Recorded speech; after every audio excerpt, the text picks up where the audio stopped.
High সকলকে, আজকে প্রথমবার কিন্তু আমি ড্রাগন ফ্রুট খাবো, তার জন্য ভীষণই এক্সাইটেড বাট খুবই স্যাড আছি আমি, কারণ এই একটা ড্রাগন ফ্রুটের দাম নিয়েছে 110 টাকা।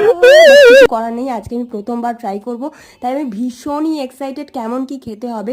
অনেকের মুখে শুনেছি এটা ভালোই হয়, অনেকের মুখে শুনেছি খুব জঘন্য হয়। দেখা যাক আমার এই 100 টাকা লস হয় না লাভ হয়। সো চলো, আমি প্রথমেই কিন্তু এটাকে খোলাটাকে ছাড়িয়ে নিয়েছি, আর এটা কিভাবে কাটতে হয় আমি সেটা জানি না, বাট আমি এটাকে ইউটিউব দেখেই কিন্তু শিখেছি। বাট ওয়াও, দেখতে কাটার পরে কিন্তু আমার দারুণ লেগেছে, মানে দেখতে কিন্তু জাস্ট অসাধারণ। আর হাত দেখো অবস্থা, দেখতে কিন্তু ভীষণই ডিলিশিয়াস লাগছে। তো চলো এবার টেস্ট করে দেখা যাক, জীবনে প্রথমবার এত দামি ফল খাচ্ছি, বাবার কালেও খাইনি। তো এটার মধ্যেই ছোট ছোট দানাগুলো মানে একটুখানি দাঁতে আটকা ছিল, বাট খেতে মোটামুটি লেগেছে আর কি, মানে একটু জোলো জোলো টাইপের লাগলো। এরপরে মাকেও আমি টেস্ট করিয়েছি, আর খাওয়ার পরে মুখের যা হাল দেখো, আমার মা খেয়ে লাস্টে কি করছে অবস্থা।